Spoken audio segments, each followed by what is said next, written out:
their goal is to have 5,000 homes in New Orleans invested into our city. And that means jobs for the city. That also means opportunities for people who are new to investments to get involved. So he's going to share all of that with y'all tonight. He's an investor, he's a coach. I hope you guys get a lot from this session. Welcome to the meeting.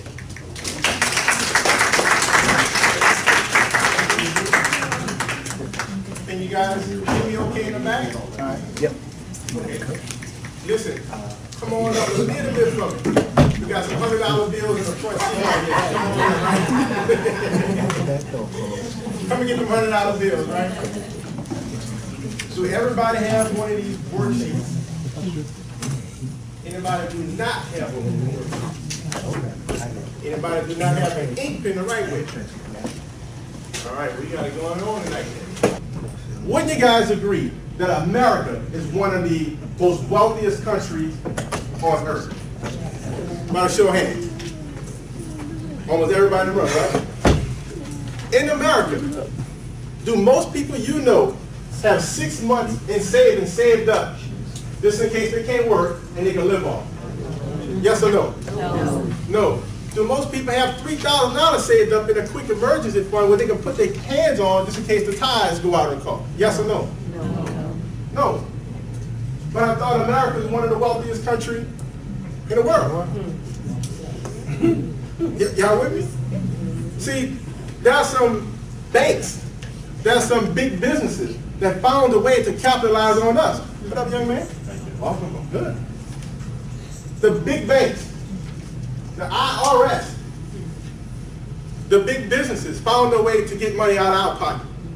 Which one of the largest, who has one of the most largest bank accounts in America? Say it again? Say it louder? The IRS. They have the biggest bank account in America. Because they found a way to what? Get your money and place it in what? Who has the second largest bank account in America? Fortune 5 companies? Government? The banks, banking institutions. The second largest, right? It's so bad now that the banks charge you to open up an account. They're like, okay, I'm going to charge you a monthly fee to have a savings account. I'm going to charge you a monthly fee to have a checking account. Why? Because they don't really need your money no more. See, when they need your money, the checking account is free. Please come deposit some cash. Right? So all I'm saying is, guys, we have to shift that income. Shift it from the big banks. Shift it from the IRS. That make sense? So look at the line that's blank over government. See, guys, the government put some things in place to try to help fund our future lifestyle. And that was called Social Security. But it's more or less like social insecurity. Right? Because for me, I'm just saying, the numbers don't add up. If you have 80 million baby boomers that started retiring, and you have only 40 million individuals behind the 80 million baby boomers, then that's not enough people in the workforce to supply the 80 million baby boomers that retire. That makes sense? Because most people think that when we look at our check and we see Social Security come out, we think that's actually going in a bank account for us for the future. How many of you guys know it's not? It's going to fund what? The people. That's right. It's not going into account for you, meaning that you're not going to have Social Security once you get to the point of that age. And if you do, it's going to be very, very minimal. I know a lot of my elderly ladies and men have $700 Social Security checks. Sometimes my cell phone bill is $700. We're trying to figure out how they're going to live off of $700. So we just want to change that, guys. So we know one thing, the government tried, but it didn't work. The corporations tried. When you look at that next line where it says corporate America, on top of that line, I want you to write in pension. Right. Say that again, bro? Bingo. That's bingo. Pension's gone. Some are still around. I was talking to a young man in Washington, D.C., one of my mentors. And he was working with Boeing. the airplane company, Boeing, making great income, right? 6 figures easy. And they just cut his pension over 15 years, gone, washed away. And it's legal. So the corporation tried to help us with our retirement, and it didn't work. So what I'm saying to you guys is this: if we continue to have more bills at the end of the month than we do cash, we can never invest for our future lifestyle. Because when you look at line number B, where it says future lifestyle, it says it comes from your investment. So you have to find a way, guys, to have more cash at the end of the month than you do bills, so you can take that cash and start to what? Invest. Yes. And as you invest, now you start to create that cash flow, and now you can start to create and sustain your future lifestyle. How many of you guys would love to retire? This don't work. It's just me. Okay, all right. Just wanted to make sure. Just want to check the pulse. So guys, let's look at section 4. Remember those 4 challenges? On that first line, line A, I want you to write in inflation. Inflation. That is our first challenge. We like to call it our solid income killer. It's a solid income killer because you barely notice it. To give you an example, back in the good old days, when you go to the gas pump, you're pumping your gas, you had the little thing at the top, right? It was your dollar amount. And when you pump a gallon of gas, it was at the bottom. So at the very, very top, you had your dollar, and it used to go click, and then that bottom for the gas gallon, it went click, click, click, right? Click, click. Now today, gas what? $3, $4? So it's click, click, click, click, click, click, click, click, click, click. That's a sign of inflation. So here's what happens. When the agriculture, when the farmers, I should say, the farmers have hundreds and thousands of acres to plow, and have machinery, right? Plowing the land, sowing the seed, fertilizing the ground. It takes what? Oil, which relates to diesel or gas. But when the gas and oil prices go up, do you think that the farmers absorb that inflation cost? Or do you think they pass that along to somebody? They pass it along. They're not going to eat that cost. They're going to pass that along to the grocery store. The grocery store is going to have that big truck pull up, right? And getting all the groceries and stuff off. And then the grocery store manager say, man, look at these prices of these canned goods. What's going on here? Do we think that the grocery store is going to eat that extra cost? They're going to pass that on to who? To us. And there we go with our little old basket saying, man, look at this whole food basket. I got 2 bags, I spent $200 in here. This don't make sense. Even Walmart, I'm down to 3 bags, I spent $100 now. I'm like, man, what's going on here? Right? And so that's inflation, guys. So we want to be aware that inflation is a solid income killer. The second line, where you see letter B at, the second line, I want you to write in there, taxes. Guys, taxes take 1/3 of your income if you're an employee. That means 1/3 of your paycheck is already gone before you even get it. So we have to find some strategies that's legal so we can minimize our taxes. Wouldn't that make sense? Y'all, President Donald Trump said, Hillary Clinton said, listen, this guy don't pay taxes. He's a multi-billionaire. He running for president. What did he say, somebody? Because I'm smart. Right. Because I'm smart. He didn't even deny it.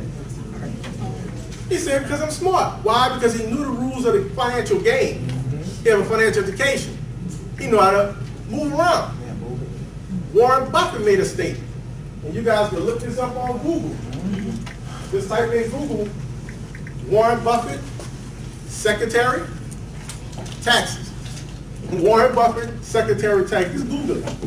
And you can see Warren Buffett made a statement, say, listen, I pay less in taxes percentage-wise, than my secretary do. And people got upset and outrageous. But he was telling the truth. Because the tax system is set up to help the corporations, yes, and investors. And we know Donald Trump is what? Investors. What do they invest in the majority of the time? What Warren Buffett invests in the majority of the time? Shouldn't we invest in real estate? Just kind of makes sense, right? Absolutely. And so taxes takes 1/3 of our income before we even get that check. So on that next line, guys, I want you to look at where it says letter C. And I want you guys to write in there, debt. Debt. Guys, debt takes the second 1/3 of your income. Here's what I want you guys to get. I'm going to try to articulate it to you the best I can. I also to tell you that I'm a licensed mortgage consultant since 2008. I've seen a lot of changes in the lending industry. My wife, she's a mortgage licensed consultant as well. I'm saying that not just to impress you guys, but I want to impress upon you that I'm qualified to stand up here tonight and share this information with you. But more importantly, when a person go to the bank or a mortgage company to apply for a mortgage, or when they go apply for a new car, that banker is going to qualify them, hear me out, on a gross income. On a gross income. Why is that important, Randy? Well, if you're earning $60,000 per year as a W-2 employee, right? Remember, you're being taxed 1/3 of your income. It's already gone through taxes, which means that from $60,000 annual gross that you earn, now you drop down to $40,000. So you have a $40,000 lifestyle, guys. Think about that. You're truly living off a $40,000 lifestyle, but you just got qualified for a mortgage for $60,000. You just got qualified for a new car for $60,000. You're already behind. So the first thing we think was that, man, we get a credit card. We put it on my credit card, I'm gonna float it to next month. And then we borrow that $20,000 gap from 60 to 40. We borrow that gap. We borrow that $20,000 to get us back what? To the $60,000 lifestyle that we have. But here's the problem. You already, what's your name? Albert already figured it out. You got interest on top of that $20,000. So now you're digging a hole even further in debt. And so here we are, we chipping away at our debt. The majority of our debt is revolving, right? So it's like having a big old football field. And you cutting this football field with a little push lawnmower. And you cutting down that debt. And the time you get to the other side of that football field, you look back in the grass growing up again. You're like, man, I can't get ahead. Then all of a sudden the refrigerator go out. Now we're behind even more. So when we look at that, guys, we have debt is a huge, huge item for us. The fourth one, line letter D, is big business. I want you to write that in, guys. Letter D, big business. What I mean by big business? Well, guys, every single month, there's some type of holiday to spend what? Your money on, right? We can start off in Thanksgiving, November, right? They got Thanksgiving sales, right? So we go out and we want to catch those sales. Because why? Shoot, we're trying to find a deal. So now you have Thanksgiving, we have Black what? Friday. Cyber what? Now we got Brown Thursday. We can't even finish the Thanksgiving meal in the evening time because we pushing it up to 12 o'clock noon so we can get out the door and go trample each other and go spend some more money. And then in December, we have December what? Christmas. We have Christmas Eve sales. December 31st, what? New Year's Eve. Yep, after Christmas sale. There you go.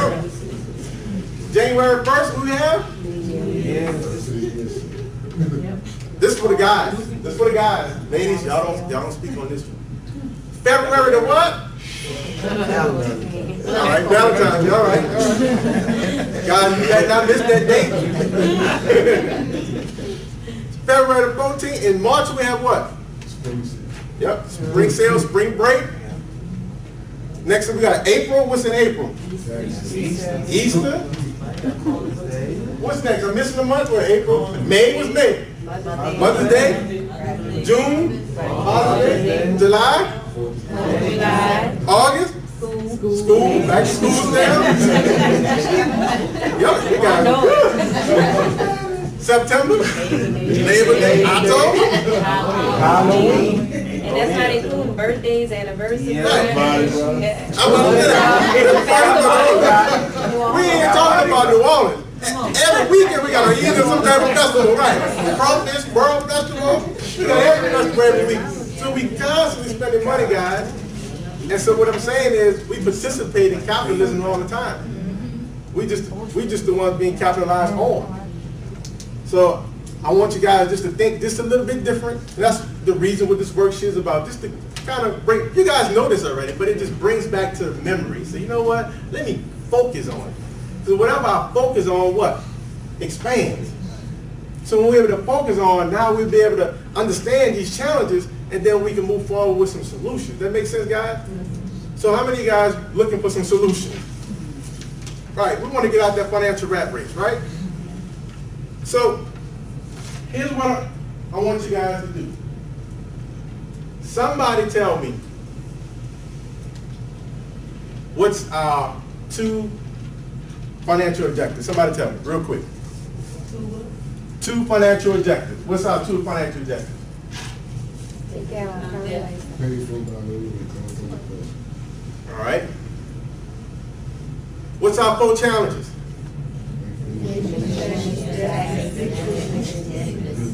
That's right. All right.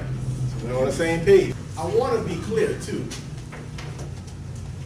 Not all debt is bad debt. Consumer debt is bad debt. When we use other people's money, then that's called good debt. For example, you go buy a car, right?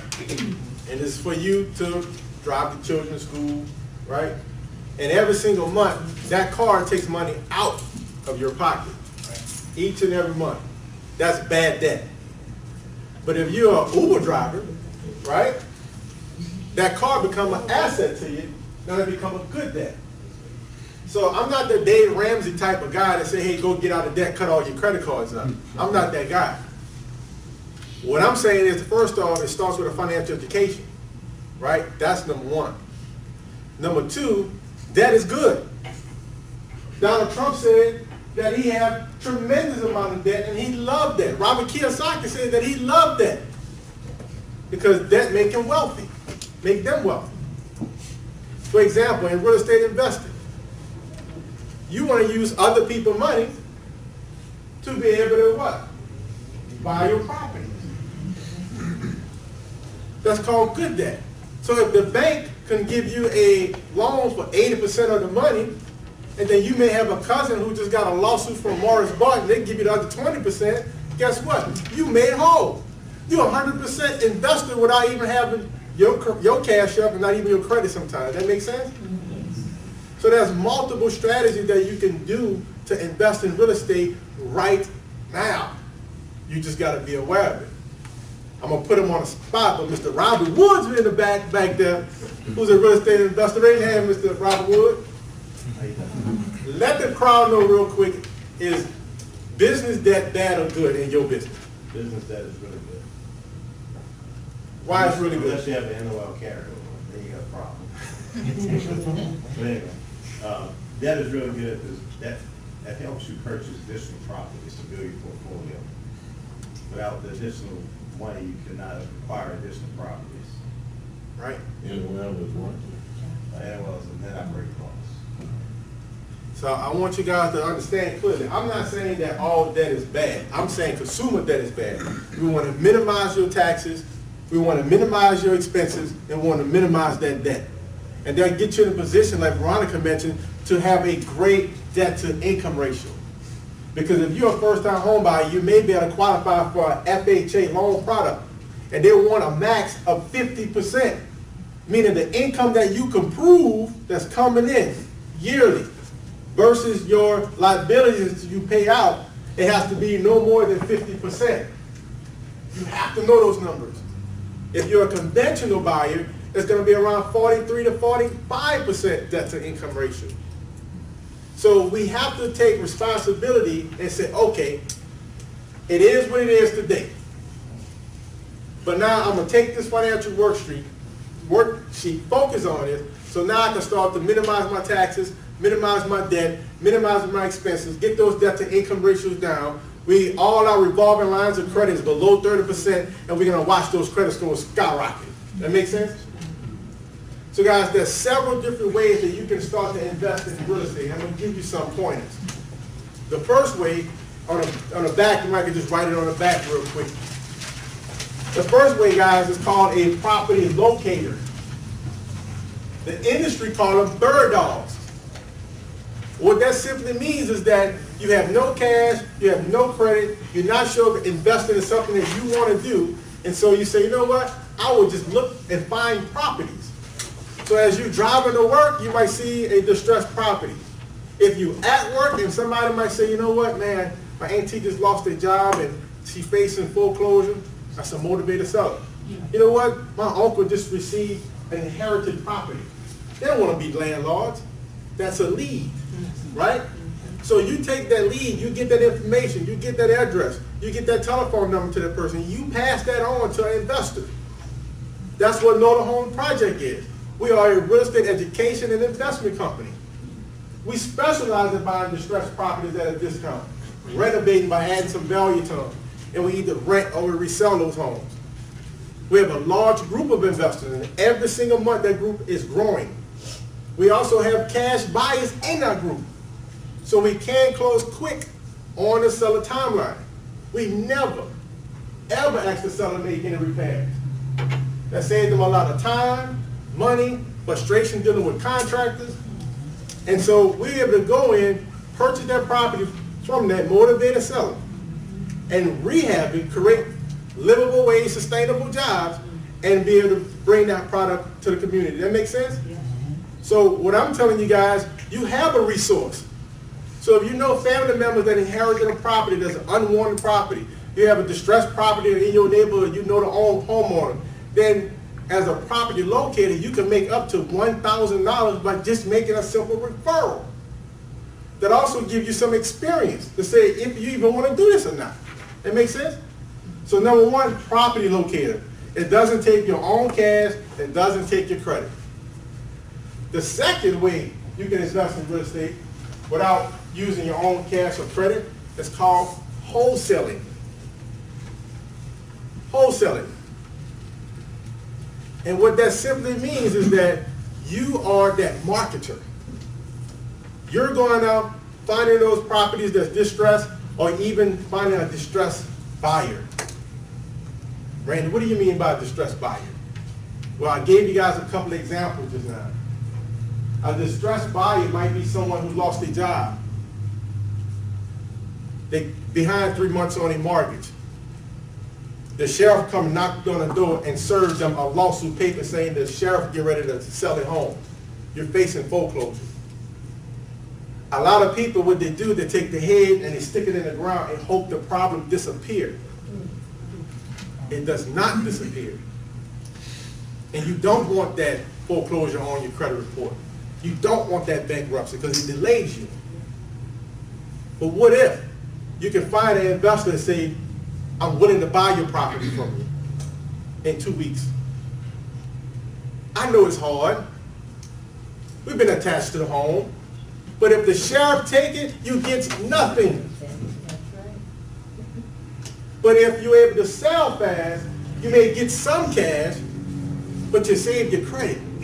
6 months down the road, 1 year down the road, you go back and buy you another house. No big deal. Why I'm telling you that? I experienced that before. We went through some financial difficulties. Back in 2008, I remember that phone call ringing, they trying to find out where the vehicle, hey, Randy, where's the vehicle at? What? Yeah, right. The sheriff knocked on my door. They served me paper and said, here you go. You're about to be phone calls. My wife came out with the ideas like, what about a short sale? Didn't think about that.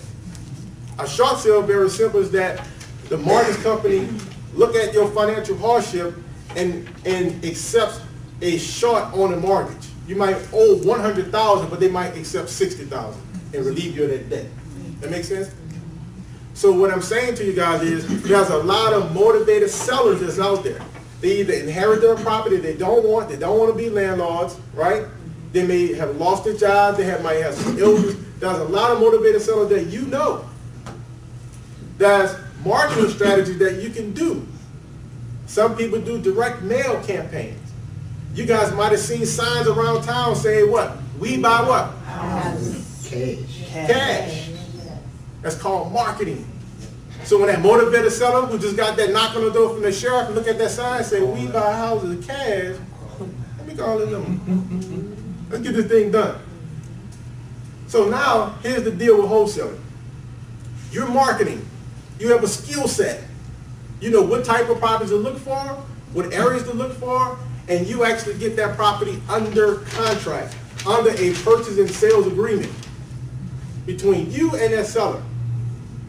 And then what you do, you immediately find an end buyer, an investor, like Nola Homes Project, like Troy, Veronica, Jewel, Felix, Melissa, Robert Woods in the back, looking for good properties. That make sense? So now when you have that property, you come and bring it to Nola Homes Project, we can go to our group and say, listen, here's the property, this is what it looked like, do anybody want it? If they say yes, guess what? You get a paycheck. You get a paycheck based on because you control the contract. It's a legal binding document. And what you basically doing, you're selling your right to that contract to that investor. And that's how my wife and I was able to make $30,000 over the last 30 days just wholesaling. That's not including the properties that we're doing. I'm going to give you a quick story. I always like to keep properties in our inventory, at least 6 and 7 properties in our inventory. So I called one of the investors I know and say, listen, man, what you got in the inventory? Oh, man, I got a nice house on Congress Street. It's 1 block off of St. Claude, Marion Bywater area. I said, what? Give me the address. Gave him the address, went down there, saw the property. It's beat up real bad. But unfortunately, due to gentrification, them properties around there selling for $320,000, $350,000. This is a beat up property. So I simply put it in the contract. Once we put it in the contract, I believe we put it in the contract for $115. And we had a cash buyer in that group that bought it for $133. Cash. Didn't blink. Didn't hesitate. So we walked around with a spread, well, not the whole amount because we had a partner on the deal because they actually found one of the buyers. But the point is, we walked away with cash, hard-earned money, and we didn't use our cash, we didn't use our credit. Why I'm saying this to you? Because this is a strategy that you may use if you don't have money to invest right now. If you're in a position right now where you have more cash at the end, that you have more bills left over at the end of the month than you do cash, then this is one of the strategies you could use to build up some cash. That make sense? To get to the point to start to be that investor. So we cover being a property locator, number 1. Number 2, a wholesaler. Number 3 is actually a rehabber.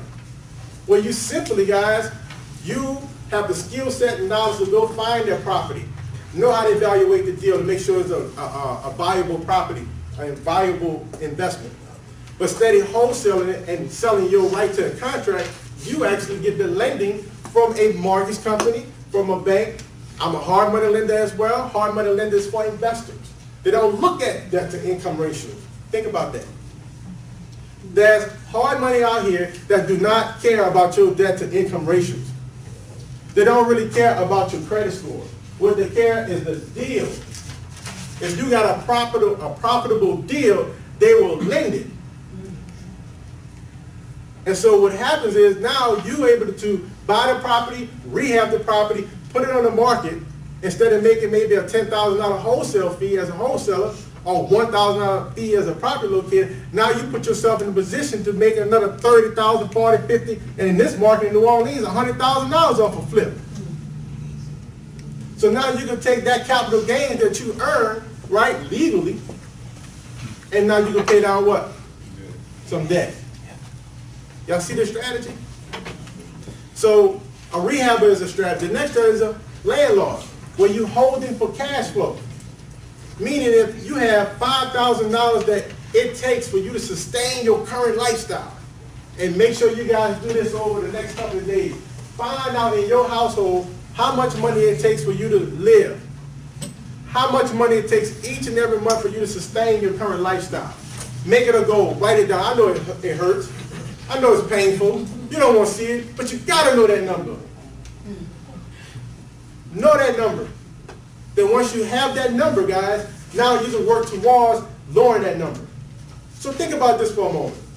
What if you go home and you figure out, man, it takes $5,500 every single month for me to live, to have bread on our table, water, clothing, shelter. But what if you could have 10 rental properties, cash flowing you $600 a month? What if you could have 20 rental properties, cash flowing you $500 a month? Now you're making $10,000 a month every single month. But it only takes $5,000 for you to live off. Your bills is residual. Meaning every single month, that cell phone bill coming around. Yes or yes? I don't know anybody, somebody help me out about this. If I'm wrong, I stand for correction. I don't know anybody that ever paid off an energy bill. That damn bill keep coming every month. And they get high, it seems like sometimes, right? So it just makes sense about bills is residual. It just makes sense for our income to be residual. That make sense, guys? So the last way you can invest in real estate is just simply being a passive investor. Some of our investor partners say, listen, I don't want to deal with rehab. I don't want to deal with these crazy contractors. I just want to invest my money for the future and earn an extra 10, 15, 20% interest. And they invest their money to make the interest. So those are the ways that you can start to invest in real estate, right? And so the whole purpose of this whole class, guys, remember the vision. We want to provide an affordable, attainable financial education to 5,000 individuals across the country. That's going to put 5,000 people in a position to buy their first home. Number two, to start to invest in real estate. We need more partners, guys. We need more developers. We want to develop new developers. But it starts with a vision.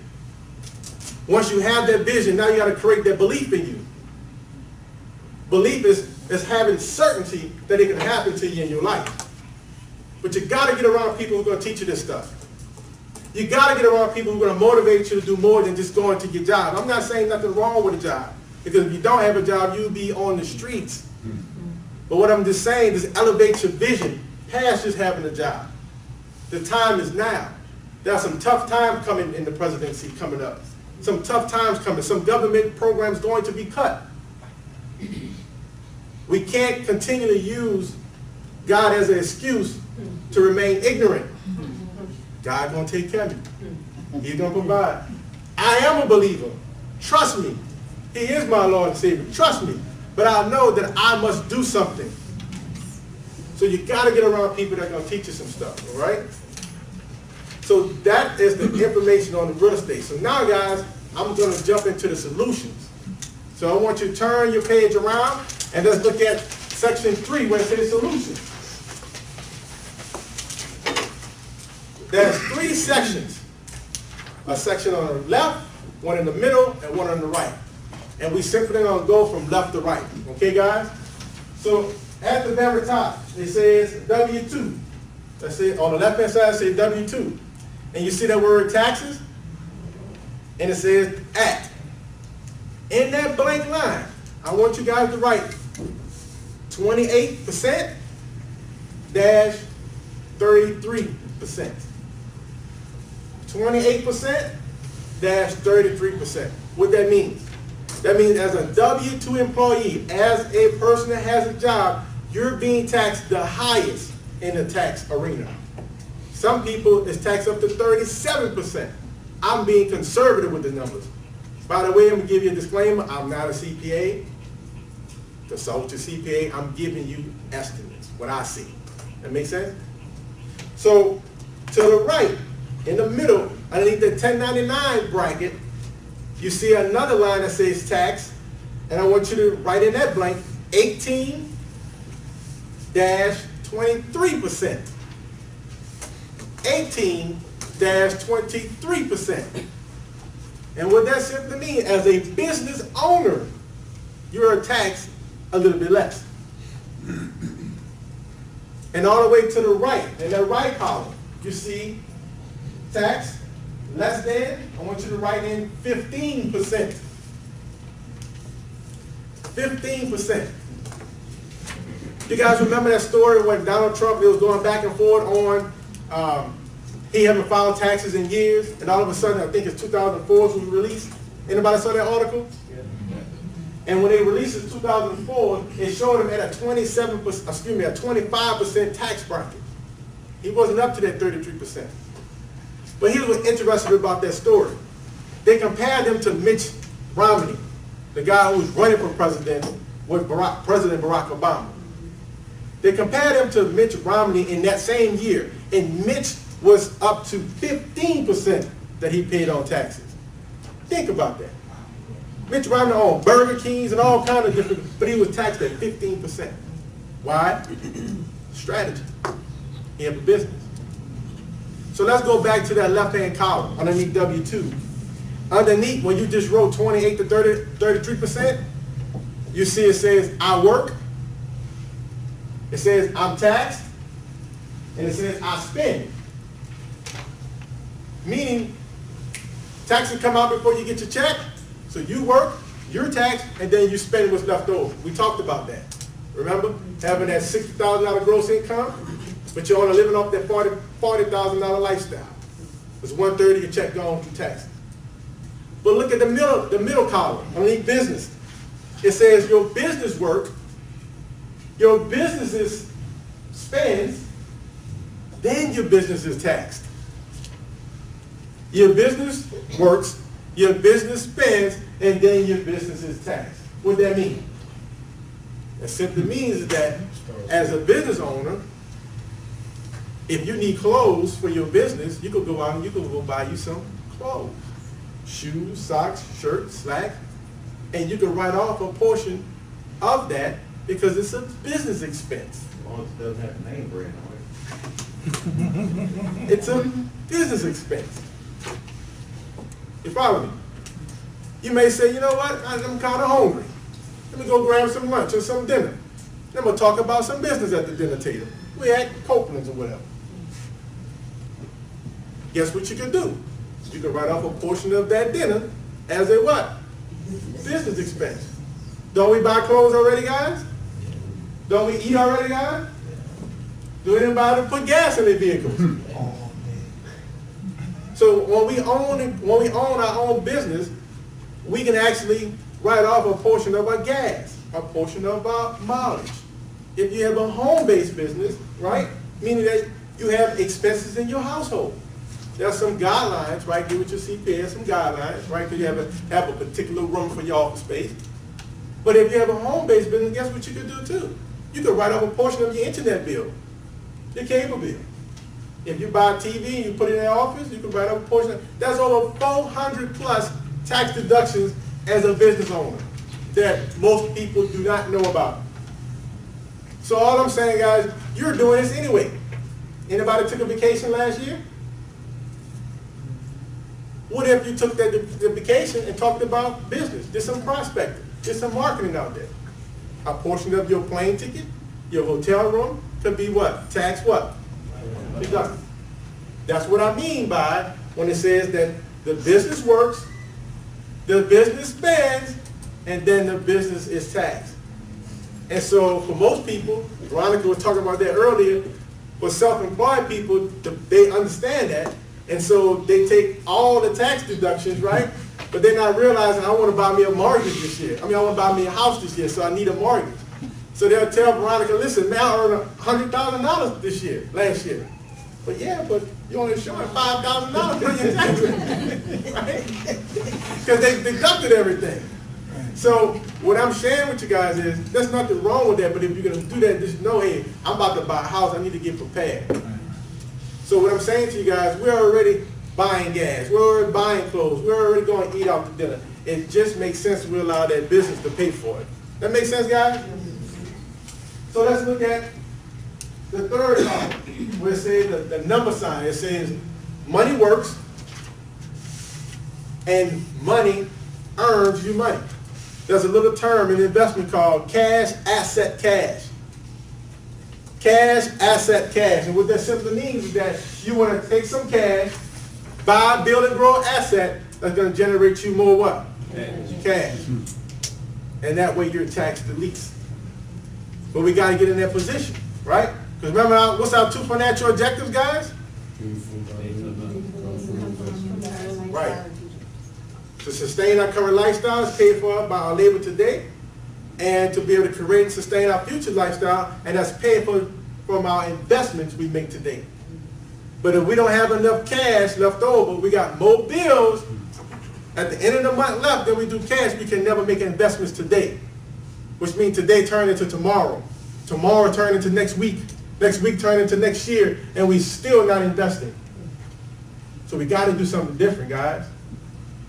So we have to change the mindset first. Shift the mindset, then we can shift the income. Because I just told you guys through the 4 challenges, somebody give me those 4 challenges again. Right, inflation, taxes, debt, and big business. Those are the 4 challenges. Those 4 challenges is taking our money away from us. It's going to the IRS. It's going to the big banks. It's going to everybody but our family.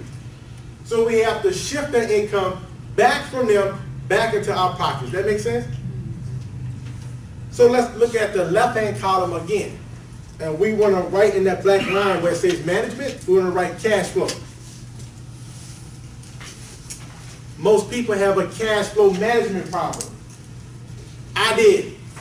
I remember I was 19 years old. I had my first son. I was in college. I had a livable wage job, and I was doing some extracurricular activities, right? Outside of that. And I still was broke at the end of the month. It's like, damn, I'm still broke. I'm going to my mama, asking my mama for $20.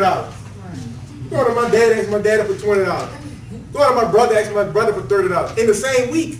They didn't know it, right? So it got to the point where I was sick and tired of being sick and tired. Like, man, something had to change. And one thing that changed was the financial education. When I learned the strategies that I'm sharing with you guys today, things started to change. Everybody have mentors. I have a mentor. One of my mentors that teach this, he earned hundreds of millions of dollars over his business career. And I'm able to piggyback off his thoughts. And so each one teach one, pass it on. If you guys follow me on Facebook, you will see a lot of hashtags that I make. Randy Chambliss. Each one teach one, pass it on. Because it does me no good if I hold all the information. And it's the same thing with you guys. You guys got to promise yourself that you're going to pass this information along. Period, point blank. Is that all right, guys? So other people know about this? So let's look at A. Letter A on the left-hand column. I need minimize. So we want to write in the taxes. Minimize taxes. Letter B, write debt. Minimize debt. Column C, expenses. So we want to minimize debt. We want to minimize taxes. We want to minimize expenses and raise up our credit scores. That's the position that we need to be in. I want you guys to look all the way to the right-hand column. Excuse me, the middle column. In that middle column, under biz work, biz spends, I want you to write in that blank business. So that's business income. Meaning that at some time, we have to shift you from being a W-2 employees, those who are W-2 employees, we need to shift you to a business owner. so you can take advantages of the tax deductions. And then in that third column to the right, that blank, by income, write investment. So we want to shift you from being a W-2 employee, being taxed the highest, to a business income, where you generate business income. And then we shift you to the investment side, where you're making your investment. Guys, you have real estate professionals and service providers in this room that can help you with your investment. We handpicked these real estate agents right here. They know this market. They understand this market. They're investors themselves, so they know what to do, how to do it. That makes sense, guys? And so one of the things, I'm going to give you this strategy. Most people don't know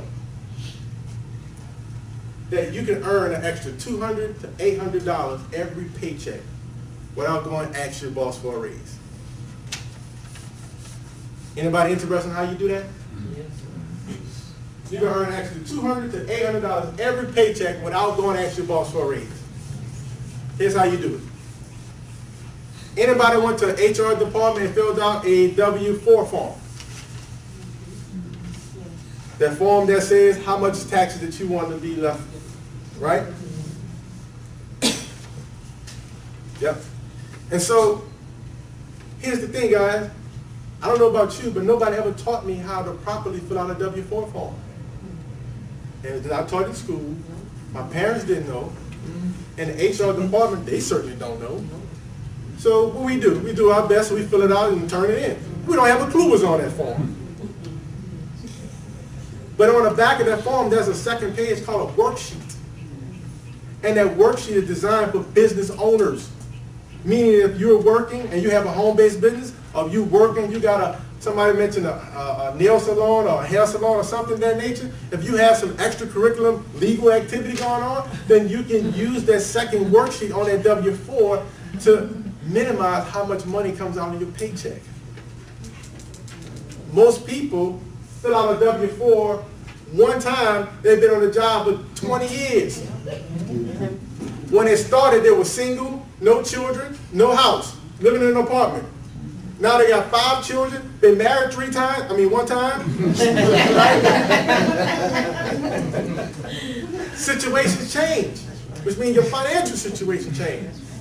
The IRS is documented, guys, that say that you should evaluate your W-4 situation every year because situation changes. So here's the strategy. You go to the HR department. You have your qualified business. You go to the HR department and say, I want to get a new W-4 form. We teach you how to fill out the W-4 form properly. So now, your next paycheck, you pick up an extra $200, $800 every single month. I'm not saying take that extra $200, $800 to go take a dream vacation or go buy that Lexus you've been waiting for. We're freeing up this money so you can pay down your what? Debt. And we want to create a habit, a perpetual habit. Now that you have this extra income, then now you can start to save this money. Put up an extra $300 every month so you get to that $3,000 savings. I want everybody in this room, if you don't have it, the first goal is to have a $3,000 savings account. Just in case you need new tires, the refrigerator go down, you're not hit that bad. So now we freed up that income. You're paying down your debts. You have your emergency fund set up. We're going to get you positioned where you can start to invest, even if you got a little cash. That make sense, guys? And so now we're shifting your what? Income back from what? The IRS, back from the big banks, because now we're aware of these things. But here's what I want you guys to do to be aware of. I should tell you this. Those big refund checks people be looking for at the end of the year, that $6,000, $7,000, $5,000 refund check. That mindset, guys, is that you're getting free money. It's not free money. It's your money. The government will take too much money out of your paycheck every month. So here we are struggling trying to pay our mortgage. That sheriff knocking on the door saying, I'm suing you because you can't pay your mortgage because you've been short $300. And all of a sudden you just realize that you've been overpaying in taxes. I could get this extra $300 right now. So the goal is not to get a refund, guys. The goal is to break even. Well, Randy, then I'm old taxes. Right? It's $100 right there. That's what I'm talking about. Man, she got a minute. Oh, I think I said it. So the goal is not to be able to get, the goal is to be in a position that we can have our money now. So we can start paying our debts now. Because remember that story, we're qualified on a home loan or a car note based on our gross income. So if Uncle Sam taking 1/3 of your income and you're making $60,000 a year, and now you want to bring home $40,000 a year, that's a big gap there. But if we're able to minimize our taxes, that $60,000 a year become a $50,000 a year. That makes sense?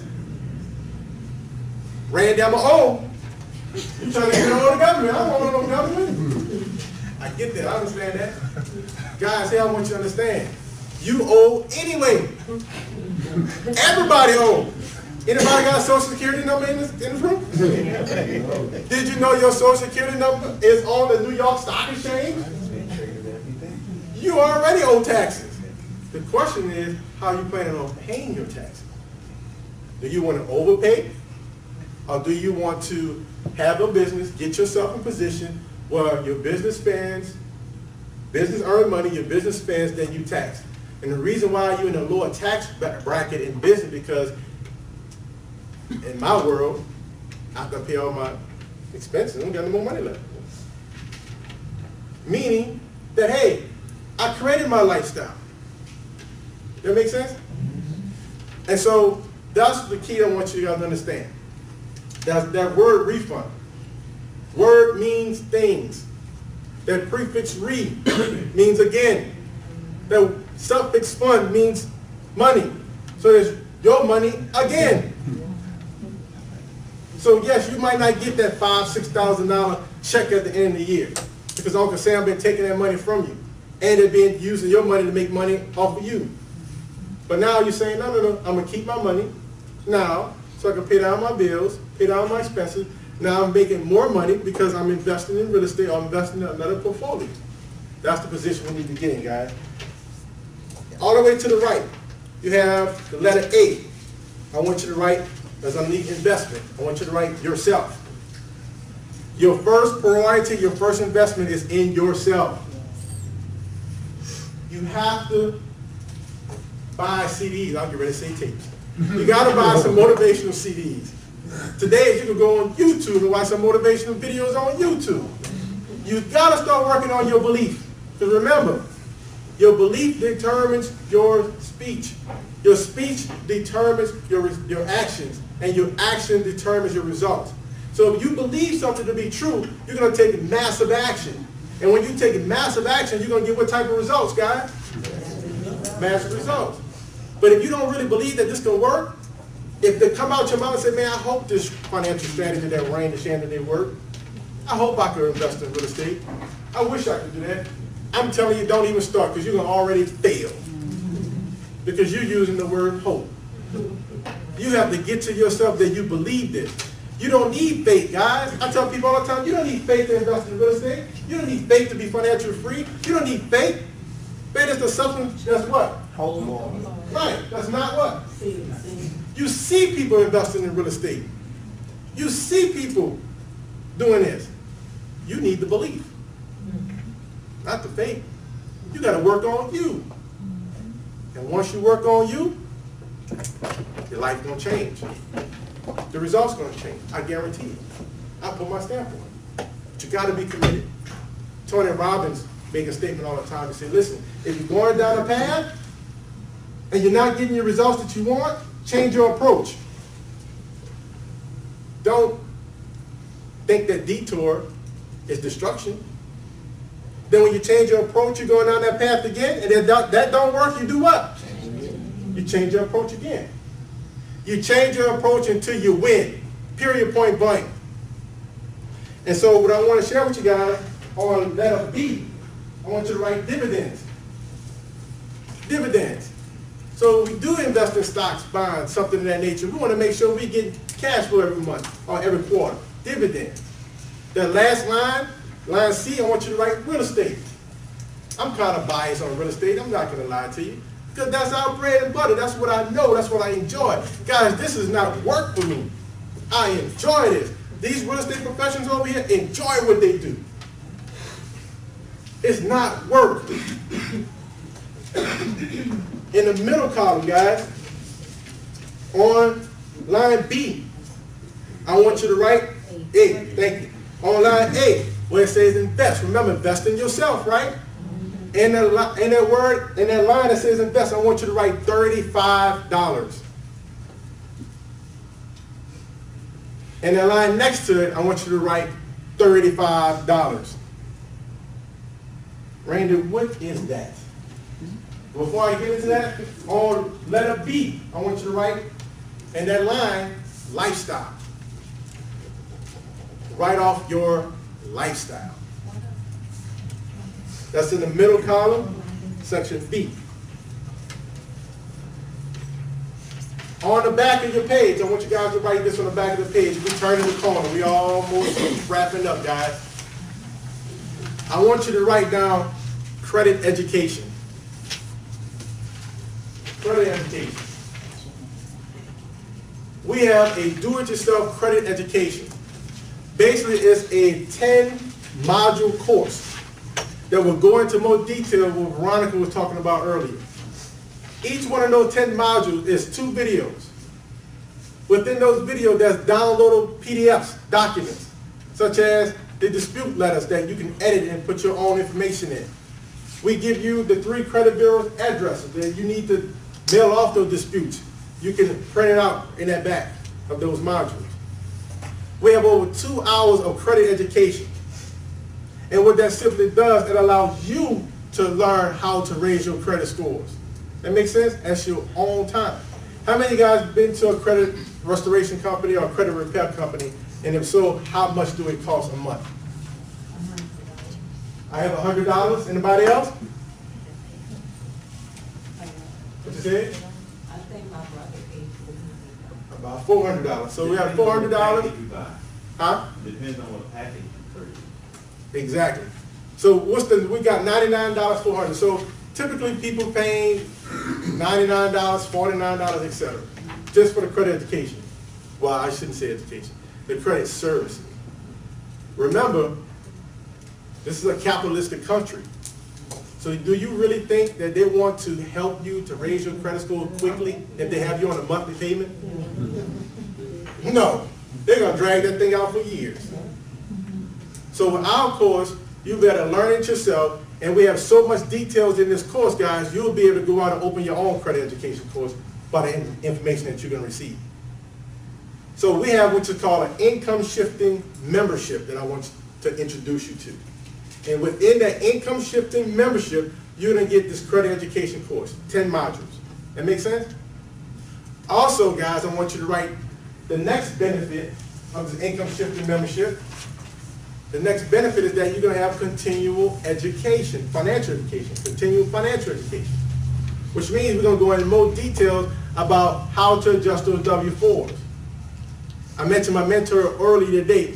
In the back office of this income shifting membership, he has multiple videos that's 3 to 10 minutes long that goes into the nuts and bolts of how to adjust your W-4s, how to fill out those forms, how to look at a Schedule C on your taxes, etc. He shares these wealth strategy principles in a video format. Also, what you're going to get with the income shifting membership is called free and discounted legal services. Which means if you got an issue dealing with a family issue, a traffic ticket, whatever the case may be, or you just simply need advice, you can pick up the phone, call a lawyer, and they will answer your question. In fact, if you need to take it a step further, they will write a letter on your behalf using their letterhead. There are some legal services that's out, and that's a cost monthly fee. One of them that I can think of is called prepaid legal. They run about $99 a month, $50 a month. You get that in this income shifting membership because we wanted to over-deliver. Also, you get free and discounted tax advice. So you have a tax question, you can simply pick up the phone and call and ask a tax question. If it's a simple document or a simple filing, e-filing, they can do it for free. Also, in the membership, you have what is called our cash flow management system. Why is this important? Because remember, when you decide to shift your mindset and shift your income to business income, now guys, you have to prove to the government, prove to the IRS rather, that you have these tax deductions. So this cash flow management system, it's a mobile app that you can use. It's in the cloud. You simply press the button, press the app, open it up, and you can take a photo of your gas receipt, photo of your restaurant receipt that you just set down with a prospect. It uploads to the cloud, and then at the end of the year, you continue to do that. When your CPA is ready, all you gotta do is click a couple of buttons, download it from the cloud, send it to your CPA, your taxes is done. That way, if you ever audit it, you can prove to IRS that you got all your information.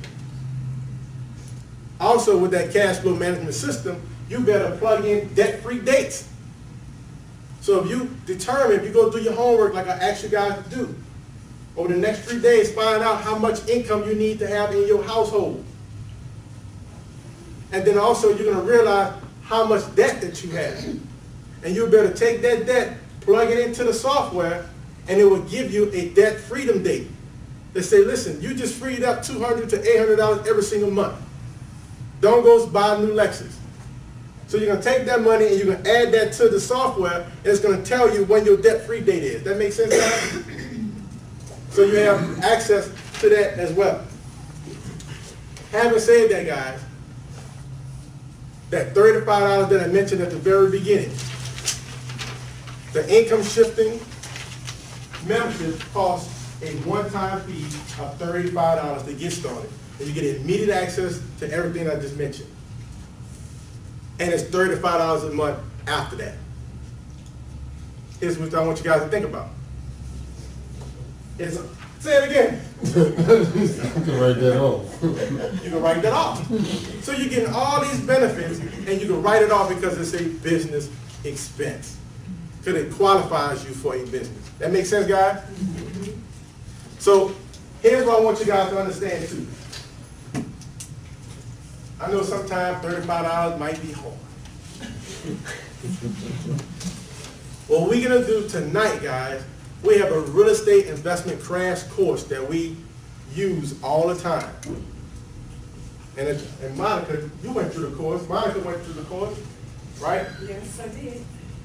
And so we go into a little bit more detail of how to make money investing in real estate without using your own cash or credit. We go into a little bit more details about wholesaling. That way you can get yourself in position to start investing in real estate. So we're going to give you, you make a choice tonight and say, listen, I want this income shifting membership. I want the strategy. If you make that commitment tonight, guys, then we're going to give you access to that free real estate crash course. That make sense? So before we close out, guys, I want my real estate service providers, my leaders, my professionals to come to the front real quick. C? Okay. Thank y'all. Appreciate it. So on C, guys, I want you to write in that $35. What that simply means is this.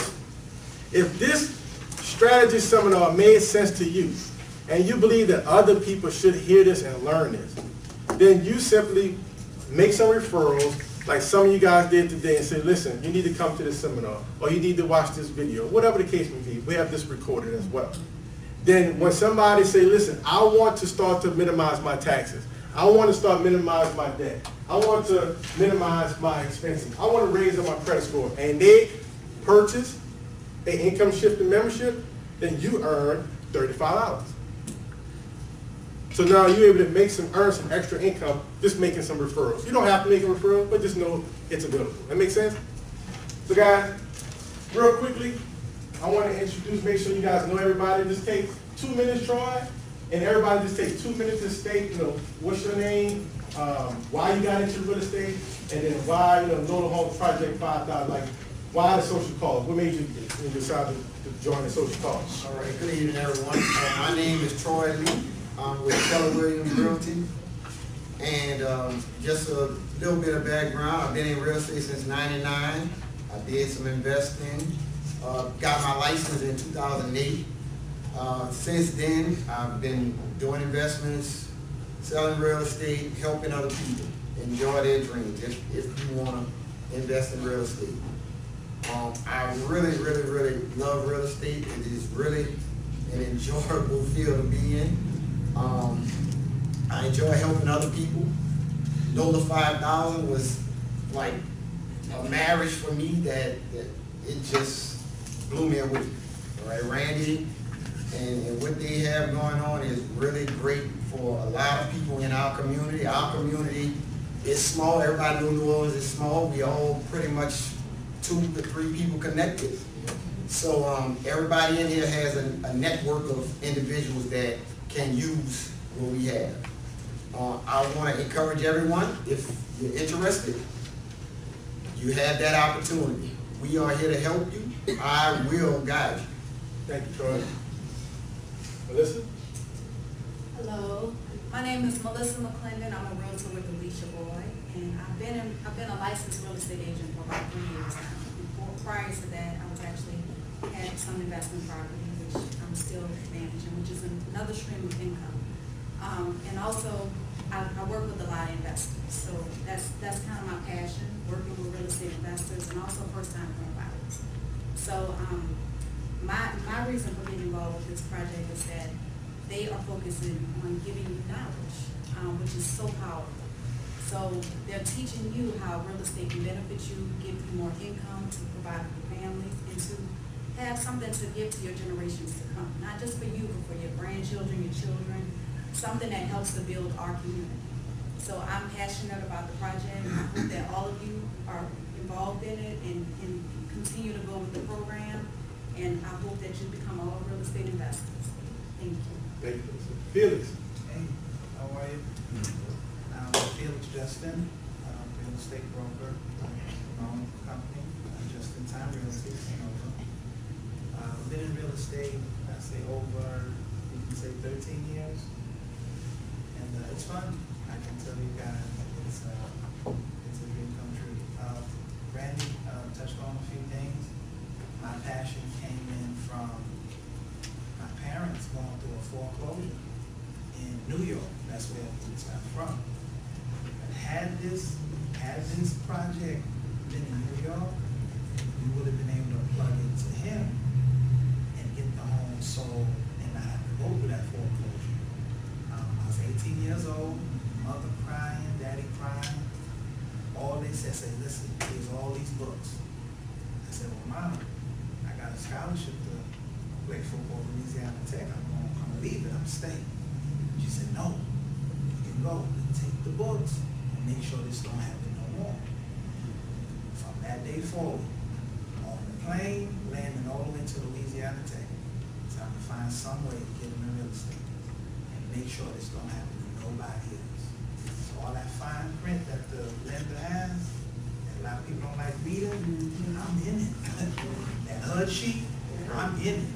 You know, but ain't nobody teach my parents what was going on. They have all the inflated balloons. You know, New York already expensive already. So 1 year, I think the mortgage was 13. Next year it was 24. Man. So she couldn't pay it. And I couldn't help. I was too young playing ball. So immediately, my feet touched Louisiana. During the summertime, I said, I want to work a regular job. I went to the real estate course. So again, I know what they're doing is powerful. It's an outlet. You ain't got to go through no foreclosure. You got to go through no this, that, and the other. You plug in, and you're good to go. You know, so immediately I joined with Randy and the whole team because it's a dream come true. It's an aid. Thank you, Felix. Yep. Ron? Y'all met me already, but bear with me because I'm a crybaby.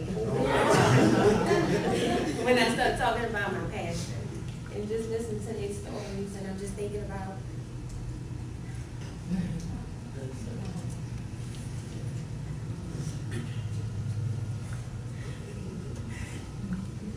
we came a long way.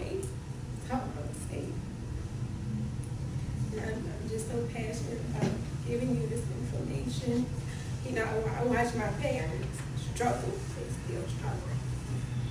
And I refuse that to have that for my children. Veronica's story, her father basically lost his job, income, right? He was in the auto industry.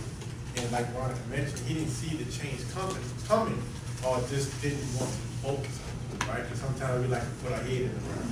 And so we took on the responsibility, of course, we have children ourselves, and we took on the responsibility to take care of him. So he's in one of our rental properties, and he's finally coming around of getting things in order, which is a blessing.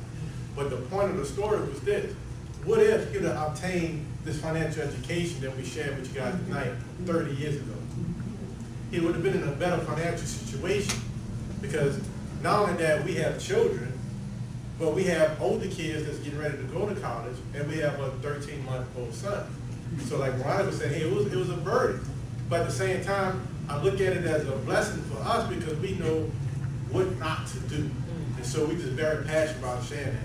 And I want to bring one more person up real quick, guys, before we close. And I want Ms. Paula, just come up, just 1 second, Paula, just a second time. The reason why I want Paula to come up, because she is one of our new investment partners, right? We have a deal in the Marini area, Bywater, and I just wanted to simply just share, Paula, like why you decided to partner with Nola Home Project on this renovation. Knowledge. He was willing to share with me and my business partners things that you would normally have to pay thousands of dollars for. And this price, even tonight, is nothing, it's pennies, you know, and you can write it off. The fact that, you know, they are willing to help you, and they don't necessarily need that, oh, I need my half of their, you know, everybody always wants their hands in the pot, in the pot, in the pot. And we've been burned from people stealing properties from us, you know, right underneath you. You don't even know it. It's amazing. And all it is knowledge. You know, we didn't necessarily know how we were wording things and contracts and all that, and he helped us out. This is like our first real major project, you know, like major, not no little chump change project. So it's a blessing, it really is. Thank you, Paula. And so, I wanted Paula to share that, because I want you guys to know that we have a mentoring program too. And so it's not just about, you know, having an income shifting strategy. The income shifting membership is just for you to do on your own, right? But when you're ready to take that next step, we're here to mentor you, number one, mind your own home, and then number two, how to invest in real estate. Because like Paula mentioned, there's certain language that's in the contract that you can do to protect yourself. So having said that, guys, listen, I'm excited that you guys came out tonight. There's 3 types of people in this room tonight. The third person, number 3, is someone that says, listen, I'm already have my retirement already laid out. My credit score is already high. I don't want to learn how to minimize my taxes. I don't want to learn how to minimize my debt. I'm fine. I got my 6 months of emergency funds already saved up. That's the third type of person. I say, thank God that you got it together. Make sure you share this information with other people so they can get it together. But like one of these ladies up here mentioned earlier when they was speaking, is that the good book tells us that a good man leaves an inheritance to his children's children. We got to be focused on our grandkids. Not you, not your son or your daughter, but your grandkids, right? So that third person, we say thank you for coming out. Make sure you refer some people to the project. And also, if you know anybody that's motivated to sell or looking to buy homes, right? These professionals here, they took their time out their family. They don't get paid for this. I don't get paid for this. But we're here to be able to share that knowledge.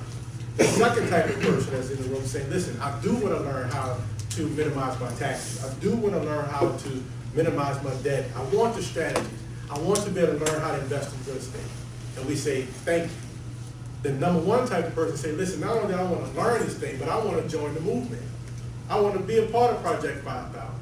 I want to be the one being a solution provider and be able to share this information with other people, right? So the number 1 and then number 2, we're going to take a 10-minute break. So we're going to disperse, right?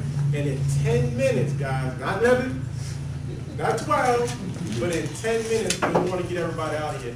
We're going to come right back into this room, guys, and then we're gonna give you the next steps that you need to do, including our next class. That's gonna be a more intimate setting where you better ask questions, okay? So have a safe day, guys. God bless. Have a great night, and come back in 10 minutes, those of you guys who wanna move on.